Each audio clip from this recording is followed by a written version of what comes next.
I am the Director of Planning for the Sacramento Area Flood Control Agency. I was the agency counsel for many years, and I actually attended UC Davis in 1983 to 86, so raised a family here. Always a pleasure to be back on this side of the river. So I've handed out to everyone, and you may keep it, a map of the state federal levee project in the Sacramento Valley. And I want to talk a little bit about the evolution of this flood control system and kind of where we are today and where we may be going, particularly in the aftermath of the first major update of the plan for flood control in the valley, which occurred in June of 2012 with the Central Valley Flood Protection Board's adoption of the new Central Valley Flood Protection Plan that was developed by the Department of Water Resources. But I think it's important to have a little background to try to understand the problems we're facing and some of the ideas that we have about how we might address those problems.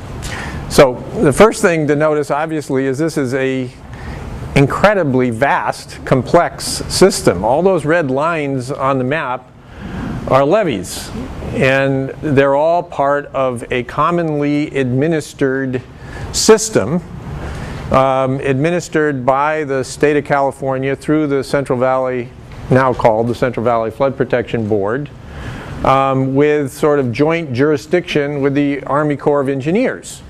So the system was built up by local interests, by the state, and then finally by the Army Corps of Engineers. And it was not anything self-evident, let's say, to people who came to this valley in the 19th century that you could have a system on this scale, because in that day and age nobody really looked to the state government, much less the federal government, for this kind of a governmental service, i.e. the financing and providing of flood protection to the folks who came into the valley initially to mine for gold, and then of course to develop agriculture. And so for the early days of the system, I'm talking primarily in the last half of the 19th century, this was all done by locals in their counties, forming drainage and reclamation districts, and it was kind of the era well characterized in that book, Battling the Inland Sea, where, you know, water, and particularly flood water, was regarded as a common enemy, and therefore everybody had a right to keep the water away from them and push it anywhere else they wanted to go.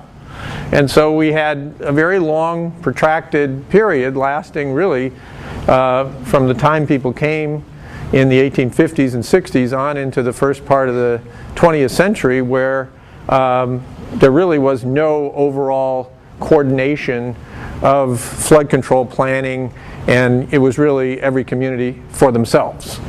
But people did recognize that that wasn't a particularly efficient way, or even, you know, in their own interest at some point, way to manage this problem, which would, you know, periodically visit the valley, these intense rainstorms delivering water out of the Sierra, coming relatively quickly down onto the floodplain where people were trying to either live in the cities that had grown up around the gold rush. And you can see on the map, and the map has kind of the shaded areas are where urban development exists today, but, you know, the four historic settlements that came during the gold rush period were Yuba City on the west side of the Feather River, Marysville at the confluence of the Feather and the Yuba. Those were the two kind of northernmost settlements built up, you know, to service gold mining and eventually agriculture in Sutter and Yuba County.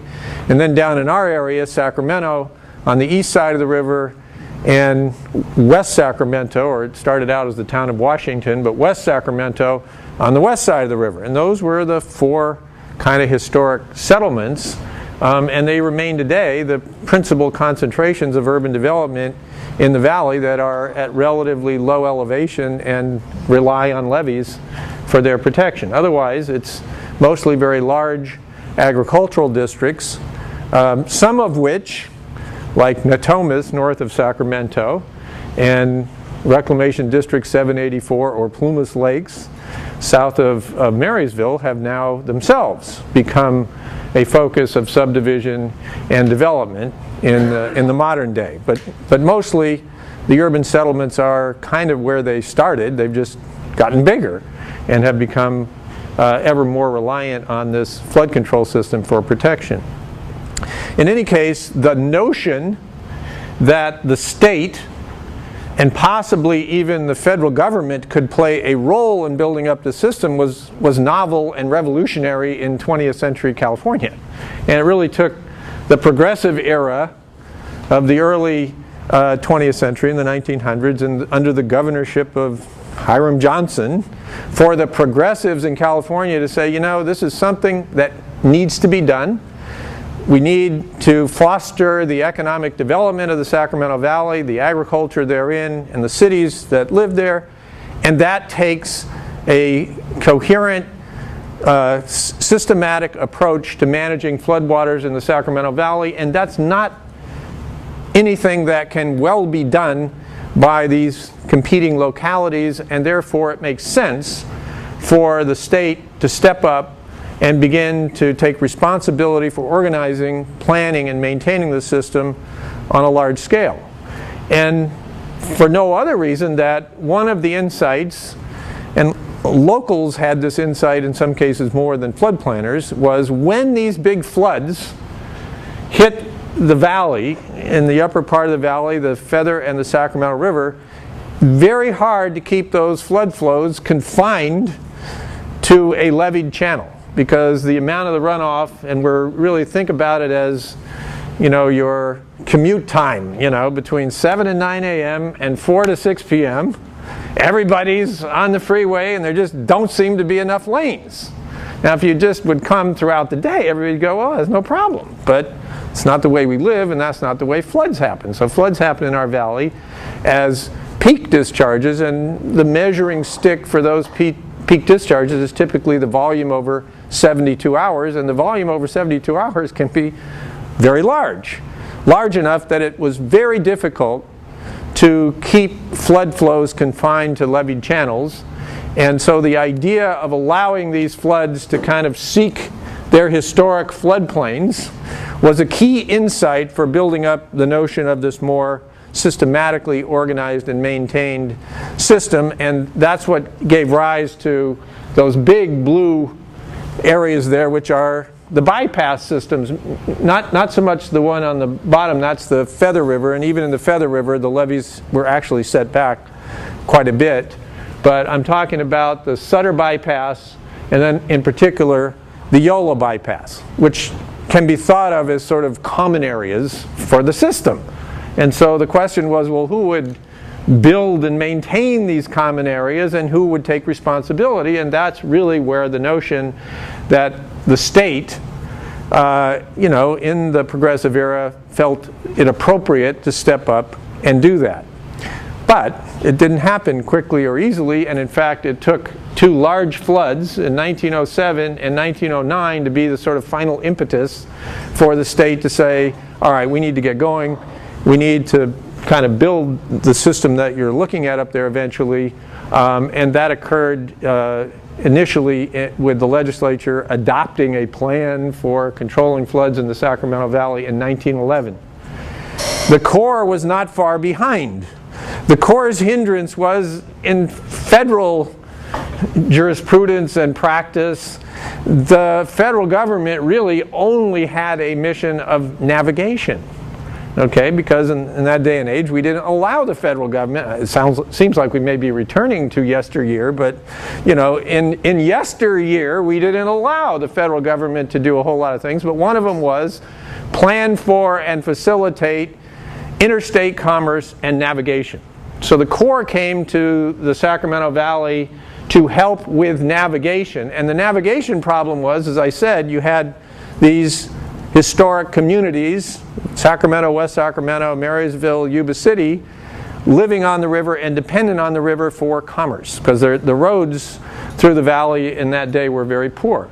But the navigation was troublesome too, because when the miners finished picking up all the easy gold in the stream, they started blasting it up off the hillsides, and so there was just this constant mass of sediment coming out of the mountains and into the system, lasting all the way into the 1880s, until finally the California Supreme Court said, enough, it's a nuisance, you can't just discharge your mining debris into the system. But the Corps was here to kind of figure out how to make the rivers more navigable under their navigation authority, and so they were big proponents of building high levees near the river channel, so that in flood stage, the floodwaters, as they had learned in the Mississippi, could drive that sediment on down the river and make for better navigation. And they were resistant to the idea of these large bypasses. But with the floods of 1907 and 1909, basically everybody got on they were very large floods, the largest of their day. Everybody got on the same page and said, all right, we need to begin moving in this direction. And it literally took, 5 decades to build up this system. So the system really wasn't fully complete until the state announced they were prepared to accept responsibility for the operation and maintenance of this completed system. And so there's a memorandum of 1957 where the Corps turns the system over to the state of California for operation and maintenance, essentially the system you're looking at there. So, we went from, and that's maybe, I would say there are claims that people envisioned this as early as 1860. So it took a century to have an idea and to get to the first reality of its creation. So all of us who are here today, who are in the business of ideas, have to be a little humble about how long it takes for our society to understand us and to implement our wisdom. But anyway, it took a long time. And then, along came the New Deal and, a greatly expanded sense of the federal role in society, a notion of the possibilities of engineering on a scale even greater than this, that tended to focus on building dams for water conservation, hydropower, recreation, all the good things that the society of starting really in the late 30s, 40s, and then 50s and 60s found desirable. This was integrated water management, because you could build these facilities, in the right locations on these systems. They would not only then add a whole new layer of support to this flood control system, because the dams could hold back those 3-day peak volumes and virtually double or really increase the capacity of the system probably by a greater than twice what it was capable of holding and what it was designed for without the headwater dams, and then provide the water plumbing system that I know you've been studying in your other speakers. So the construction of the dams came along in that period right after basically the levee system had been completed. And it was envisioned to do something more. This one was really designed with the flood of record in mind. In other words, we had these big floods in 1907, 1909, so let's build a system that could contain those record floods. That's basically what the levee system was designed for. Then the designers of the dams, the promoters of the dams, and came along and said, there's now a much greater concentration of people in those urban centers, in Sacramento, in Yuba City, in Marysville, who require perhaps a more protective standard than the flood of record. And so the theory of the 1950s and 60s, primarily developed by the Corps of Engineers, is that we need to provide these concentrated urban areas with protection against the largest flood, the most extreme flood that's reasonably foreseeable given the hydrologic characteristics of the basin. Not just the record flood, but the flood that we could possibly reasonably anticipate that could occur. And they developed a methodology, mostly by taking these historic floods and then working with them to expand and enlarge them into what they felt to be very extreme floods that could then be controlled by the headwater dams, so that the water arriving with those big floods could be kept within the levee systems below the dams. And that was the design standard that drove Folsom Dam, and then later Oroville, which is also worked in tandem with New Bullard's Bar Dam on the Yuba River. So we first had the flood of record, then we had the more exacting and demanding standard project flood, and that phase of dam building basically got completed in the 1970s, although the Auburn Dam was always still trailing along behind, never quite made it. But, you know, this was a big augmentation to the capacity of the system. In the 1970s, the nation began to debate, how do we address the damages due to flooding that are now tending to happen across the United States, with a degree of frequency and a discussion about developing the National Flood Insurance Program. It happened in the United States and in the Congress during the 1970s. And, you know, the result of that discussion was no private insurers were interested. Nobody wanted to come in and insure against flood damages because the pool was basically just a bunch of exposed people. There weren't enough, you know, non-at-risk people to make it a good bet for a private insurance. So the government basically said, all right, we're going to back the, you know, insurance of structures in the floodplain. They said, well, okay, we need a set of standards. And the Congress had a debate about what standards should apply for building homes in a floodplain that we're standing behind with our insurance. And we had proponents of the flood of record, and we had proponents of the standard project flood. And the flood of record was viewed to be, that's really, that you can't administer a national program based on the flood of record. The standard project flood had similar problems, and it was seen as too exacting. It was too expensive. And so they settled on the statistical 1% annual risk of flooding. The 100-year flood would be the flood that we would administer the National Flood Insurance Program on. And so the Corps of Engineers was given the responsibility to develop the statistical program for how we derive the 1 in 100-year flood for the communities across the country. And they did. And they developed a whole set of procedures for how you calculate these relatively extreme events and then regulate and manage the system around them. So the National Flood Insurance Program was basically set up in 1973. In 1978, Sacramento, West Sacramento, Sacramento County, the city, and others in the valley joined the National Flood Insurance Program. And we then confronted, well, do they meet that standard? And FEMA turned to the Corps of Engineers and said, do these communities meet our 100-year standard? And the Corps, contemplating what we'd created with this system and the headwater dams and the rest of what had been done up to that point, said to FEMA, well, we don't know of any reason why they don't.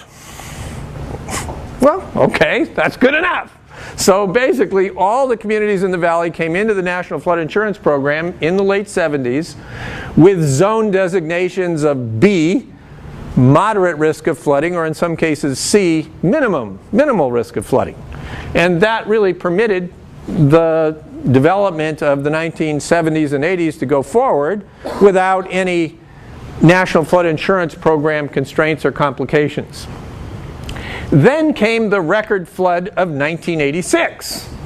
Okay, the record flood of 1986 was like one of those stress tests that we supposedly subject our banks to see how they're doing.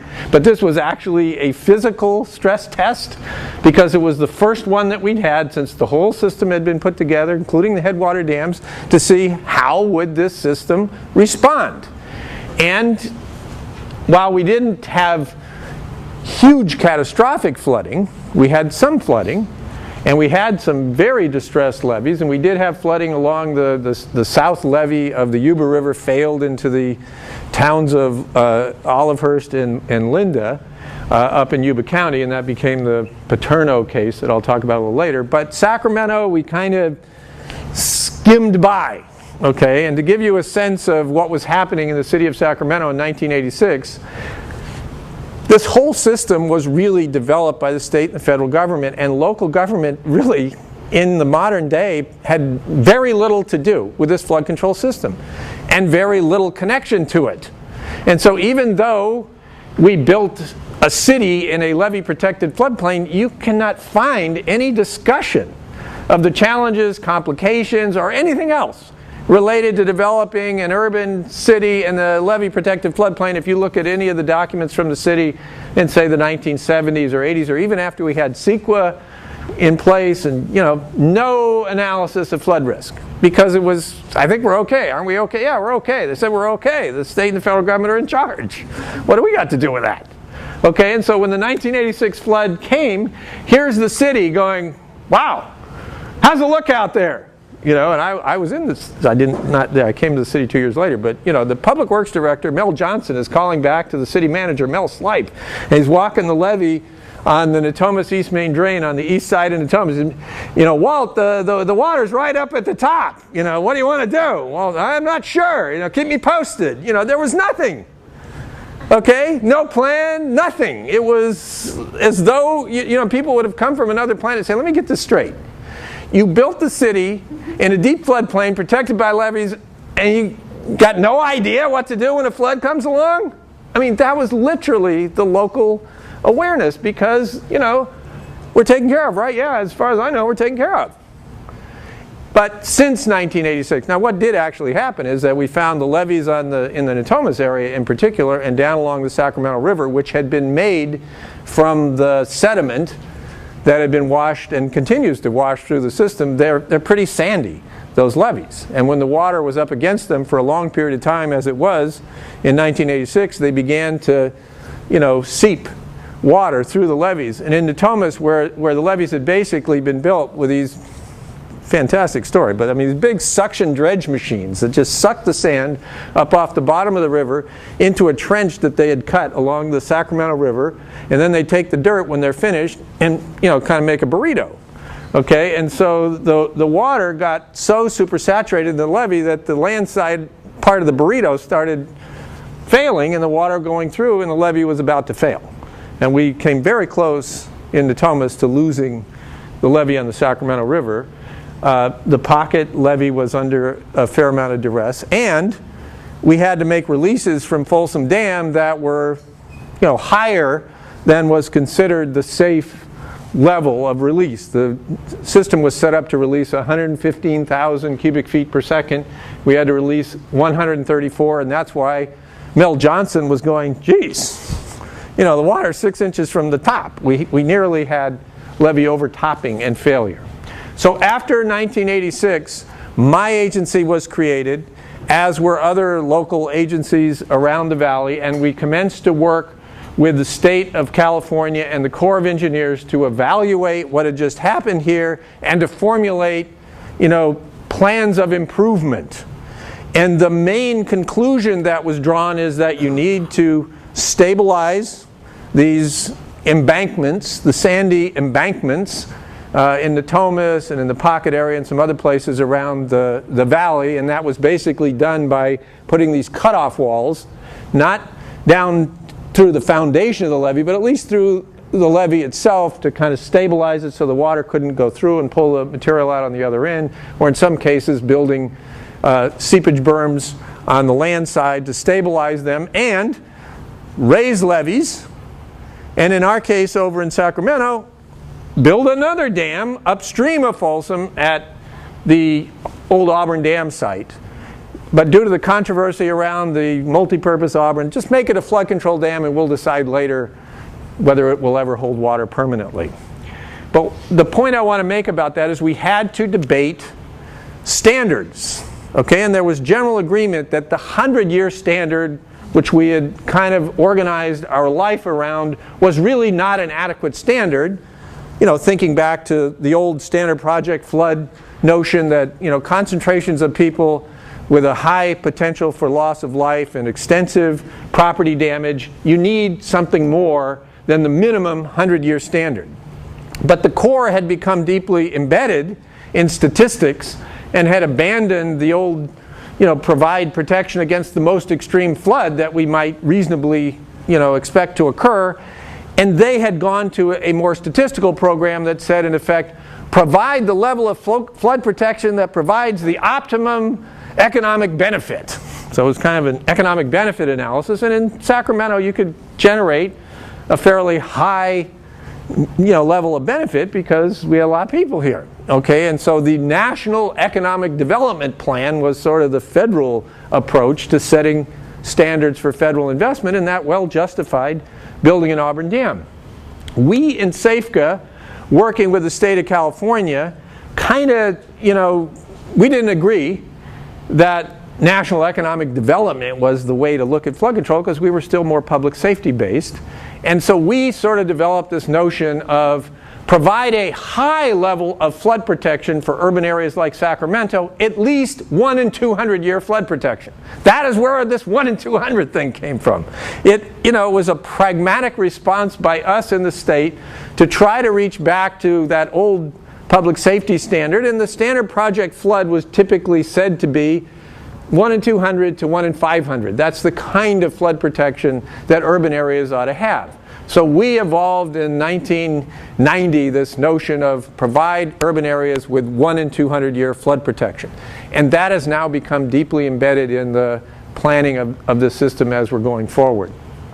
And we accomplished a great deal between 1986 and when we had another large flood in 1997. But, as a general rule, it was relatively modest especially in comparison to what had gone before and in comparison to what we really needed. So 1997, a flood on the scale of the 1986 flood came along, and another response came to, what do we need to do here? The Corps of Engineers worked with the state of California. They developed a comprehensive plan for this program, but it really didn't go anywhere because the federal government didn't have truly the initiative, the money. State government didn't either, and so we had kind of a period where, although everybody was recognizing the need, there was not really a kind of a galvanized response after 1997. One thing we did, however, do, which now has huge implications for the administration of the system going forward, is there was in 1997 a levee failure along the east side of the Feather River into Plumas Lakes near the town of Arboga.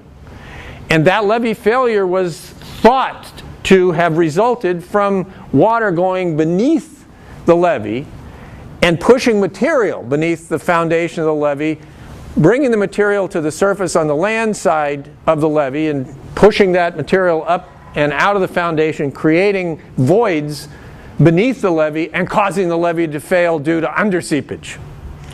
So by 2003, the state and the Army Corps of Engineers became committed to the notion that underseepage is a significant risk factor in the Sacramento Valley. It hadn't been thought to be that in the past. In the past, underseepage was a flood fighting issue. If the boil came up on the land side of the levee, you came out and you formed your sandbags around it and you controlled the boil, but it would be hideously expensive to go and do all the exploration and all the work that you would need to preempt underseepage. But after the 97 flood, that became the rule of the road for everybody, basically, and it became a risk factor to be evaluated in whether your levees met even the federal 100-year test. Now, the reason that's significant is you look at all these levees here. There is no way in the world that all those agricultural districts are going to be able to address this risk factor, even analyze it. All the money that it would take to go and evaluate foundation conditions, and then all the money it would take to go address that. So from 2003 onward, we have been sort of evolving to what is really a two-tier system. Urban areas that can afford to address underseepage are going to have to do so, on pain of falling into the 100-year floodplain and paying very high insurance rates. Agricultural areas, they're not going to be able to do this.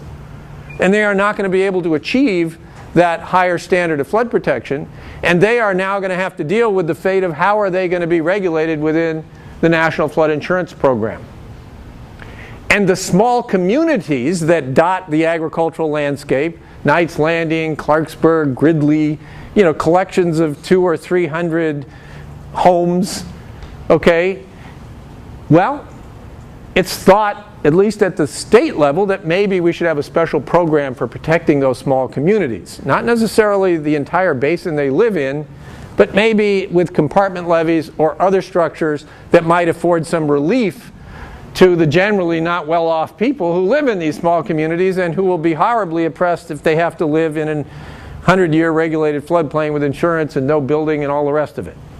So those factors went into the drafting of the Central Valley Flood Protection Plan. That is, how do we move the urban areas to 200-year flood protection, including protection against underseepage?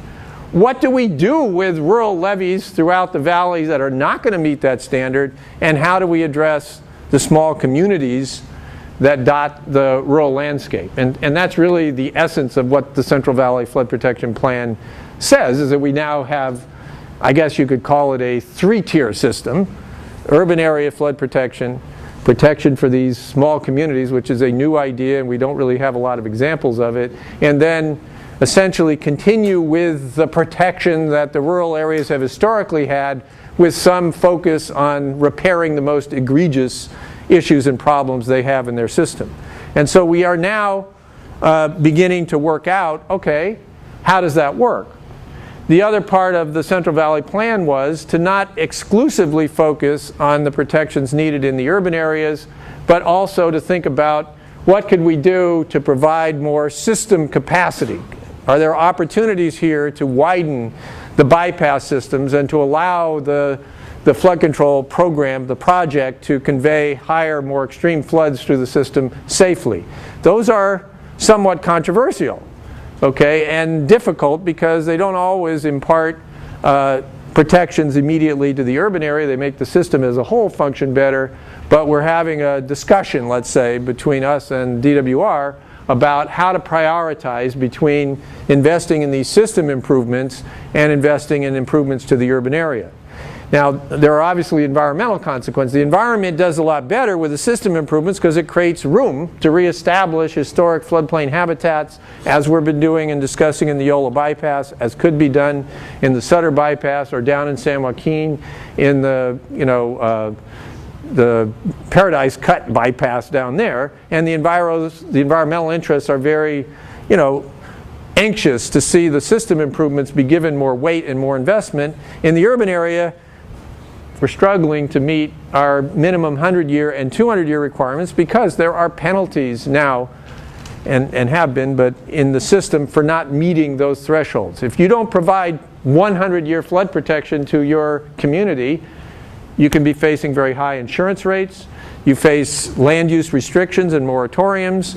And if you don't meet the state's 200-year standard, you're going to face similar constraints on economic development in your community. So it's very important to the local agencies like me and the communities that we serve to be meeting those 100- and 200-year targets, while we then seek to work with the state to add resiliency and robustness to the system by expanding the common areas and providing for, or improved reservoir reoperation, as we're doing at Folsom, and other measures that make the system more robust.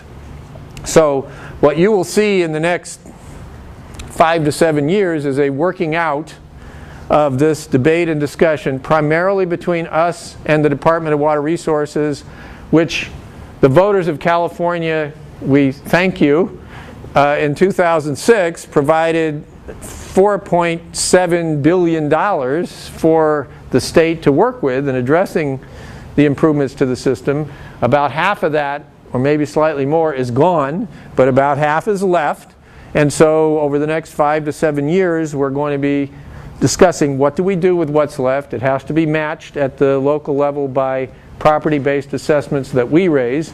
And we are both, we and the state, in turn managing our relationship with the federal government, which is largely becoming more and more ineffectual given the partisan divide in Congress, the inability of the federal government to really focus its attention on this problem, provide adequate funding to the Corps, and be a true partner with us in going forward. So a big part of our planning in this next period is really how do we at the local level and the state leverage our non-federal resources, adaptively manage our relationship with the Corps of Engineers, and make our way steadily forward.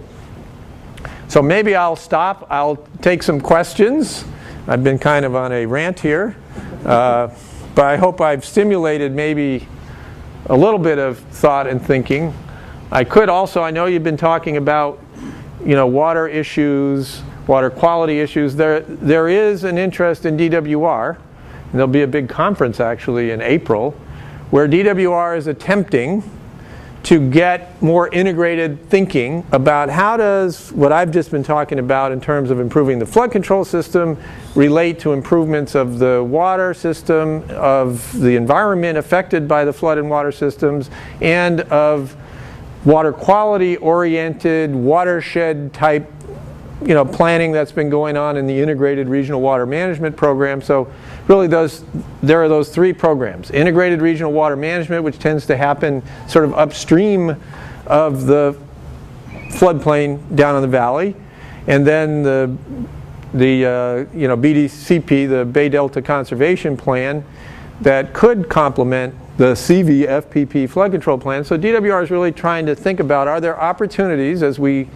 spend money, plan these systems to achieve a higher degree of integration between these various initiatives? And that's something I could talk about if you're interested.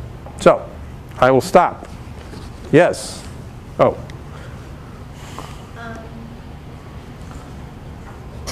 I was wondering if you could talk a little bit about how SAFECO, is that how you? Yeah, SAFECA. SAFECA.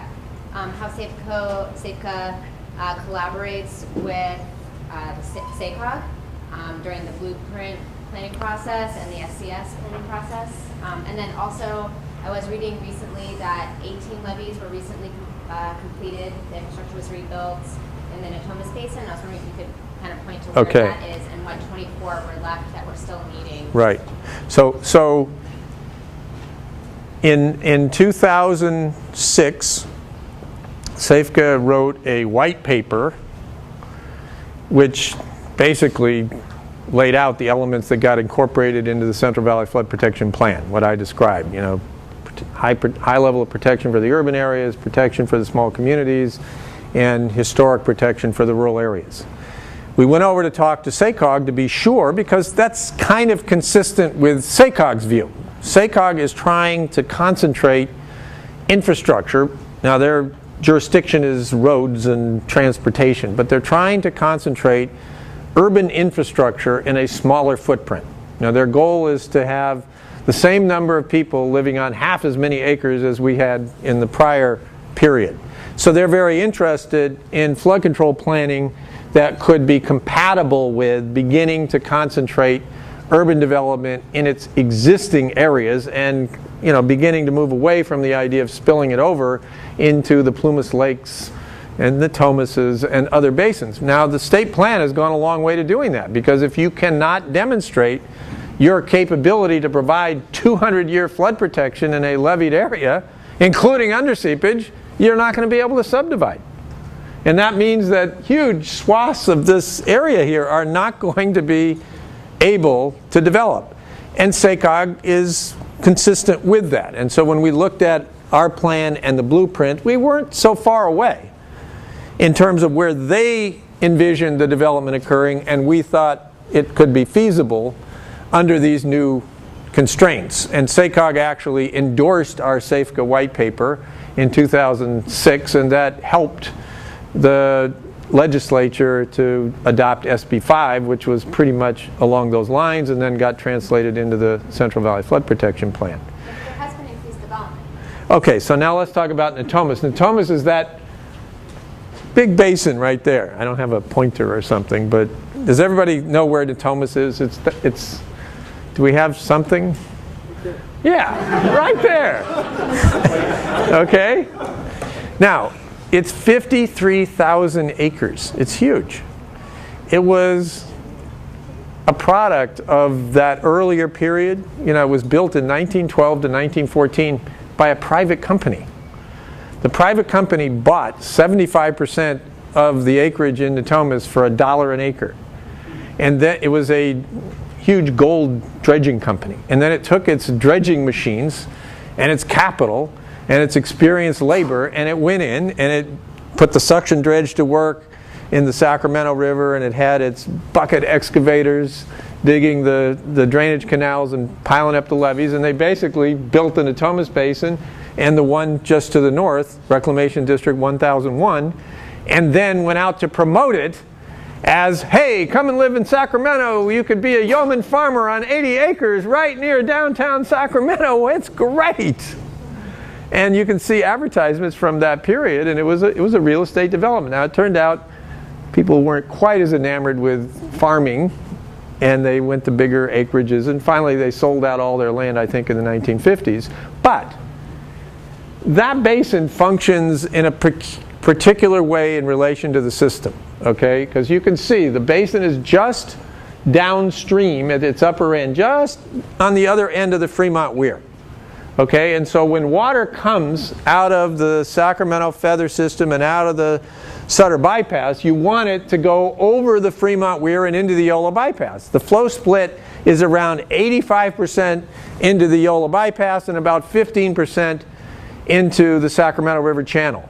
And so it's always been thought from a flood planning point of view that you do not want a levee failure up at that end of the system, because that could have the potential to bring all this water into the Sacramento River corridor down by the city of Sacramento. And so really, even though it's been a huge basin, it's always been anticipated that it would be an urbanizing area, that we would build solid, stout levees around Natomas because of its particular position within the system. And so the 18 miles that we did were exactly the 5 miles of the cross canal at the upper end there, and then 13 miles down along just south of the airport, because that you cannot afford to suffer a levee failure there. The 24 miles are the rest of the way around Natomas. Okay, but 18 of those 24 miles are on the east side, where we really don't have the same kind of issues.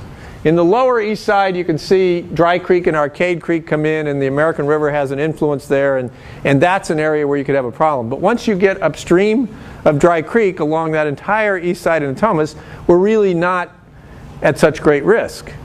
Okay, so the idea has been that that's an area which, if properly designed and protected, could reasonably sustain development.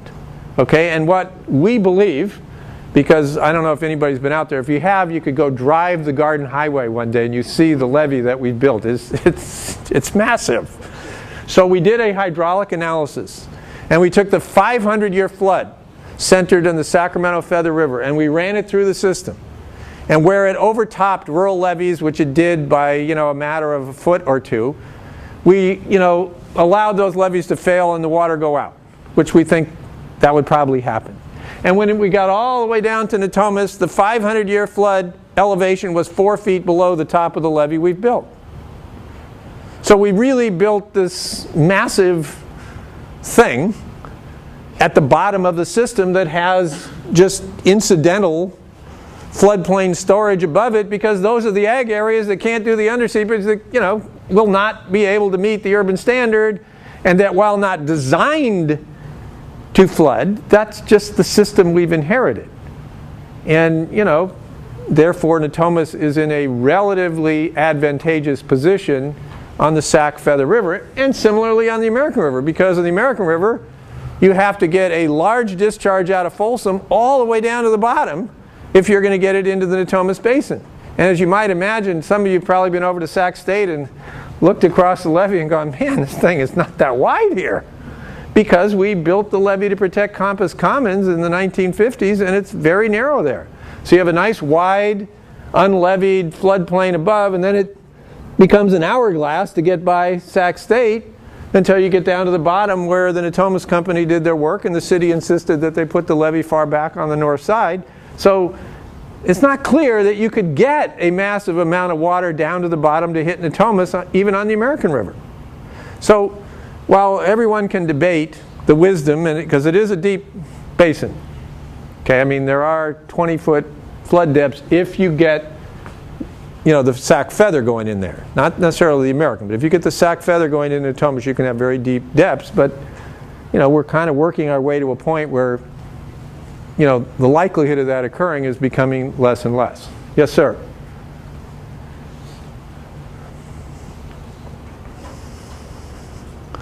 Just to follow up on that question about the American River. Right. The Natomas Basin was historically called the American Basin. That's correct. It was a lake. It was a lake. Yeah. And it was the low point and very much functionally the overflow basin for the American River. Right. Now, how did that escape the logic of the bypass systems? Like they saw the Yola bypass, they saw the Calusa bypass, or Calusa area. They saw how those things could connect and sort of replace those wetland basins, but somehow the American completely escaped them. Well, it wasn't necessarily an overflow bypass for the Sacramento River. It was an overflow bypass for Arcade Creek, Dry Creek, the tributaries, and to some extent the American River. Okay, but as we began to develop in the city of Sacramento, there was only a levee on the south side of the river because that's where the city was. But eventually, North Sacramento came along, and North Sacramento, after Natomas, North Sacramento began to develop the levee system that then went along the Natomas East Main Drain and up, past Cal Expo. Okay, and then finally along came Campus Commons, and we did cut off the overflow to the north, which in the flood of 1955, that's where it went. I mean, there was no levee, protecting that part of Arden and what is now Campus Commons. So, however it escaped prior planners, and in that day and age, by the way, if the Natomas Consolidated Company was prepared to come and do this project, there was no Central Valley Flood Protection Board or 408 permit that you needed from the Army Corps of Engineers, man. You needed just a lot of gumption, a lot of money to go do this project. And so that's to some extent what we have inherited. But I guess my point is, relatively speaking, it is a protectable area if it's properly done. Now that doesn't mean you can't have beavers and unforeseen this and that, but I mean the levee that we're building out there is 60 feet wide. It's pretty wide, and it's very high relative to everybody else. Yes, sir. My question is a little long-term. That what? It's a long-term question. Question that you think. How do you think about it? This in next 100 years or 50 years? Are you thinking of continuing to maintain and build and continue this, or eventually there's an effort towards going back to how naturally it was, or there's no scope for this? It's already too much built and there's no chance, because anything that is man-made has a life and needs maintenance. Right. Right. So we are trying to build the most robust possible flood infrastructure. Okay, but as to future development, I mean, the blueprint lays out. This is what we expect of a metropolitan area like Sacramento. It will become more densely populated over time. It will be growing hopefully more vertically than horizontally, but it will be densely populated, and it will continue to rely on this flood control system for its protection. Okay? We are somewhat hampered in what we can do with the flood control system outside Natomas. Take, for example, the pocket area, where the development is right up to the toe of the levee. You can't make a 60-foot wide levee in the pocket area unless you're willing to take out 300 private parcels there and buy them out, which is, I don't believe the community is quite prepared to do. So the resiliency that we're thinking about at this point is we are improving Folsom Dam so that it can handle much larger floods more efficiently. We are building up the American River, the resilience of the American River channel, so it can take higher flows from Folsom Dam safely down through the channel. And then we are working regionally with West Sacramento and Yolo County to widen, I guess I got to point this one out, or maybe not, to widen the Sacramento bypass. Do you see the, down, yeah, oh, right there. Okay, that is where the discharge of the American River goes. It goes over the Sacramento-Weirin bypass and into the Yolo bypass. Okay, so as we're planning for higher flows on the American River, we want to give those higher flows an opportunity to go out into the Yolo bypass, a much wider channel with less at stake on either side of its levees, and not go down the Sacramento River channel where it would threaten the levee in the pocket area. So we are planning to make the system more robust and more resilient in that way.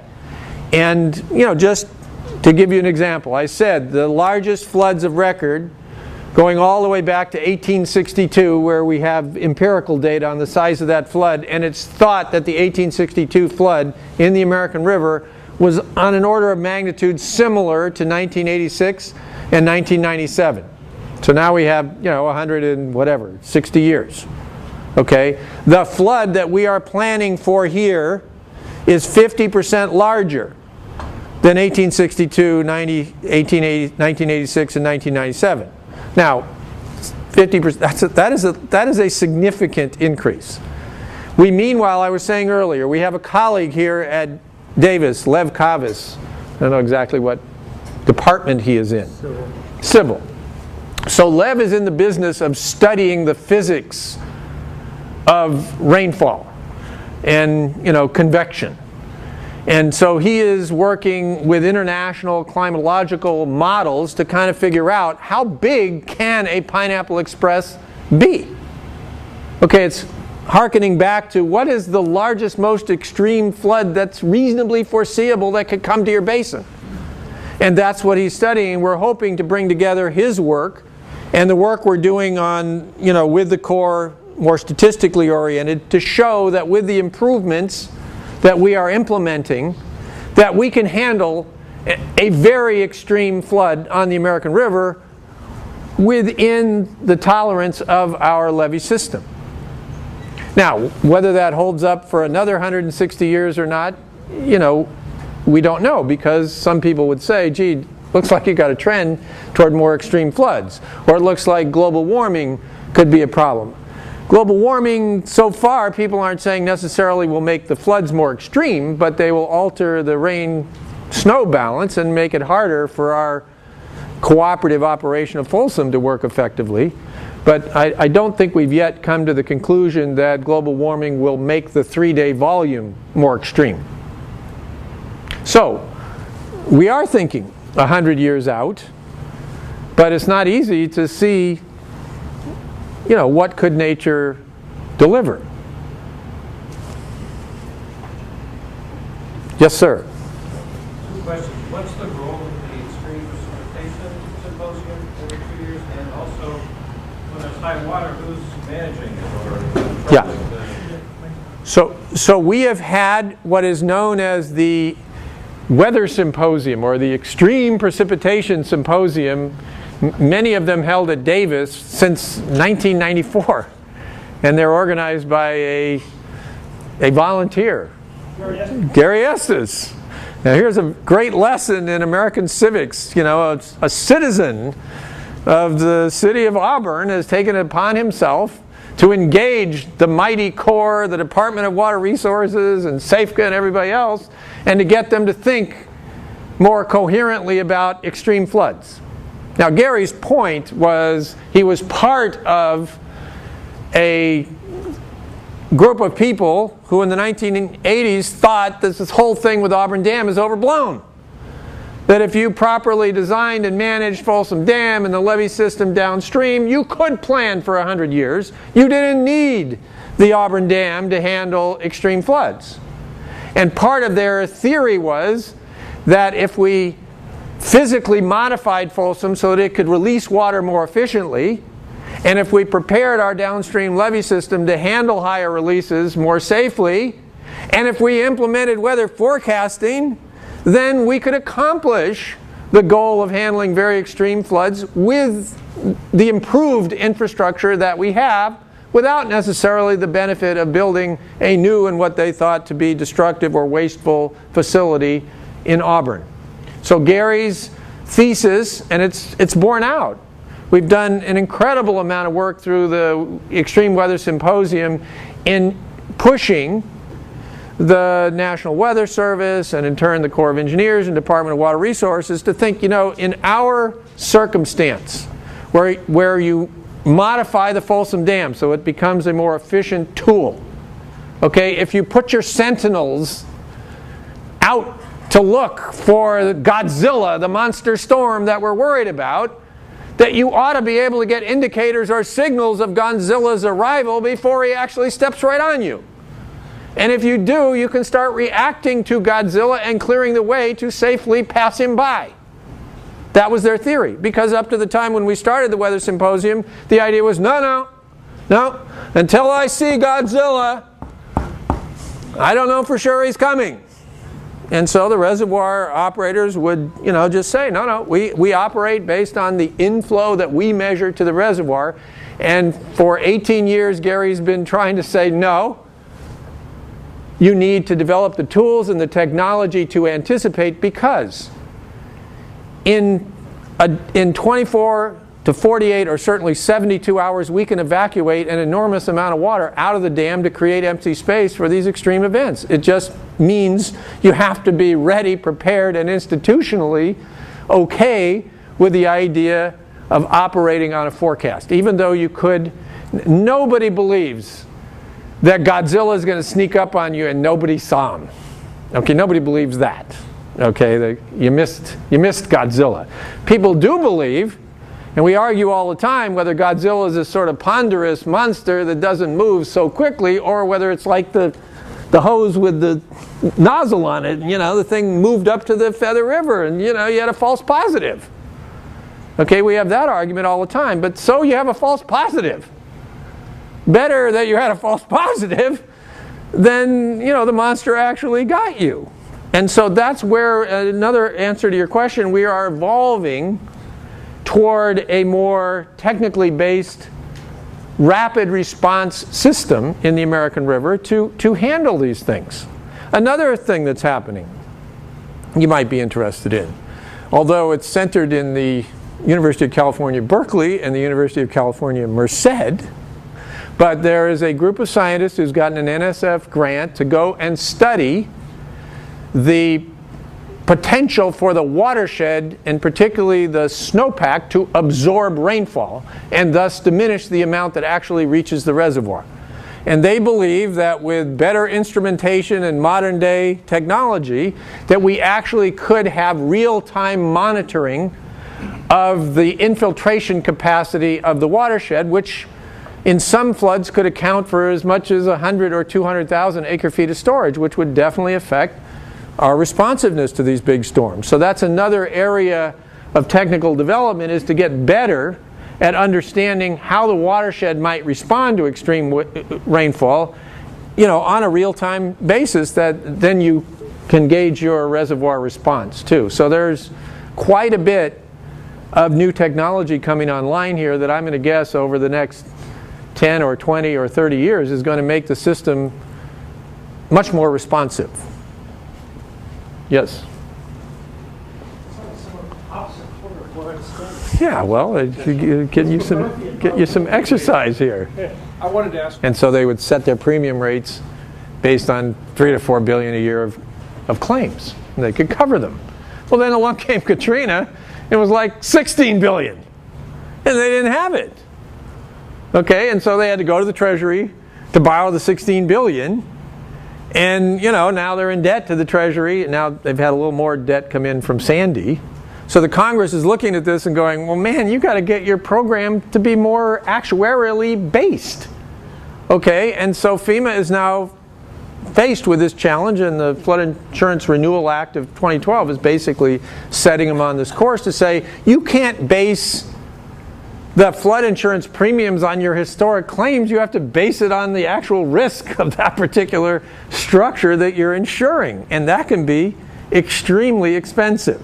I mean, take these flood basins up here. I mean, let's say, they could pass, what, a 70-year flood. A flood with a 0.0014 chance of occurrence in any year. Okay, and you want to cover $200,000 of damage. Okay, so multiply that and you get $2,800 a year of insurance, plus administration on top of that, plus the reserve fund they're supposed to create. You could be looking at $3,000 or $4,000 a year of insurance just to live in a farm in one of these ag areas. And that could be where we're headed. Okay, and then scale that down to your little house in Knights Landing, you're still talking about $2,000 a year for somebody who doesn't have that kind of money.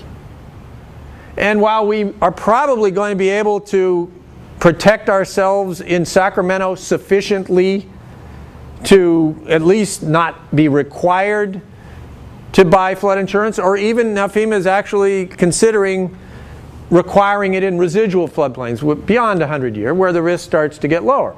Okay, but that starts to be a little more affordable for people like in Sacramento or Natomas. I mean, suppose we actually do have 500-year flood protection in Natomas, it's probably $400 a year to cover $250,000 of damage. Okay, that's maybe a little more reasonable. But in some of these other areas, this is going to be a true challenge for us. In the rural parts of our system here, these rates, if they truly are going actuarial, are going to be very economically challenging. And not only that, you can't rebuild your farmhouse. You can't put a new rice dryer out there. You know, so the nation is going to have to deal with, what do we want to do with these agricultural areas that have been tremendously productive, that are an integral part of our, you know, socio-economy, but who really can't afford the cost to live in these levee-protected floodplains. But on the other hand, they're not the ones imposing these massive degrees of exposure on the National Flood Insurance Program either. That's the cities, but the cities are capable, at least in our case, of probably working their way to a structural level of flood protection that makes the risk, you know, even if actuarially calculated, more manageable. So it's a big problem in the country, coastal areas in particular. Look at the discussion in Sandy. Oh, geez, are we going to put a barrier there? Are we going to move the houses out? Are we going to make them higher? And most communities don't like, especially of size, don't like the idea that you're going to leave. And so I think this is definitely a question that we're going to take on. But right now, the federal taxpayer is the buck stops with the federal taxpayer, because FEMA covers its exposure by going to the Treasury and borrowing. And we're all now faced with, how is that account going to be set in better order, and are we prepared necessarily to pay the cost of bringing it into better order? Or should, even if our areas can reduce their actuarial exposure down to something more reasonable, should they be asked as members of this pool of at-risk people to contribute to other people's risk? Or should the whole society continue to subsidize those people? Let me get in one last question. Traditionally, the federal government has had a huge role in flood management. Over time, I think their budgets and their capabilities often in many ways have been diminishing. Certainly the consensus in Congress about the flood control role has changed and probably diminished. The state role in California has come up in the last decade to try to remedy some of that reduction in federal attention. And then certainly the local governments, and your agency is among them, sort of risen up to fill that void, so to speak. What do you see as the future of sort of state, federal, local collaboration, cooperation, battling on managing these water problems? So I've been at SAFECA for 25 years. The annual federal appropriation for Sacramento, which is regarded as, along with New Orleans, one of the most at-risk cities in the country, the annual federal appropriation in 2012 reached slightly more than $90 million 1 year. Before that, it was 70, 60, 50, go back in time. Okay, we don't really see that it's going to get much bigger than 90. In fact, it probably will get a little smaller once we finish Folsom Dam, which is a mega project, you know, in the country. So there's not a lot of federal money to fuel the kinds of improvements that we need. On the other hand, there's still $2.3 billion left in 1E that we can potentially leverage. Then you get to the local level. Now at the local level, we all have to decide, well, what is really the capacity of the local community to contribute here? Okay, and we derive our revenue from special property-based assessments. So, you know, benefiting properties in the floodplain get assessed a certain amount based on their square footage, whether it's residential, commercial, industrial, and the relative depth of flooding in their area. Okay? For residential homes, I'll just give you the range in Sacramento. For residential homes in Sacramento, the annual assessment ranges, and we talk about it in annual, but it's actually drives the point home more if you talk about it in monthly. The annual assessment ranges from about $3 a month in the heart of the American River floodplain to right now about $12 a month in Natomas, our highest level. Okay, Davis just passed a $34 a month water charge. Okay, so that gives you some sense that flood control has been a highly subsidized infrastructure cost. And there certainly would appear to be room for an increase in local contribution. But really the only thing that causes local communities to increase their willingness to contribute is if they're going to pay more in flood insurance than the assessment. So insurance has been the constant tool that we have used to sort of establish what should a community pay, which is why, in answer to the earlier question, if we had more actuarially based insurance, you would have an indicator for whether it's a good investment to put more of your local money into infrastructure because your assessment would be less than your insurance. But we haven't quite got there yet. We still just have the crude, I have sold this insurance thing 3 times, and we're probably going to go another couple of times. Each time the system changes the new engineering, and guess what? You're falling back in the 100-year floodplain. But if you pay assessment, I'll get you out. We've done that 3 times. And it's really the only thing. Otherwise, most people go, I'll give you 40 or 50 bucks a year, and that's about it. And the only thing that stirs them, and that would be, the $3 to $4 a month. The only thing that stirs them to go past that is a consequence like insurance that says, oh, well, in that light, maybe I'd give you more. And you had these similar debates. People over here saying, we can do it. We don't need that new thing. We'll have 34 bucks a month. So it's sort of hard to kind of calculate how do people really assess their capacity to pay for things. And in our case, we need, if we're going to be successful, because you were pointing out in your PPIC thing, there's no natural fee-for-service base for flood control. It's not like I pay for my sewage, come on, I got to flush my toilet, they tell me how much it costs, I got to pay it. I pay for my water, but in flood control it's not like that. And so the indicator is more the actuarial insurance cost that could be used more effectively to help people understand what their actual stake is and what they should be investing. But we got a long way to go along those lines. Well, thank you very much, Tim. Thank you. Thank you.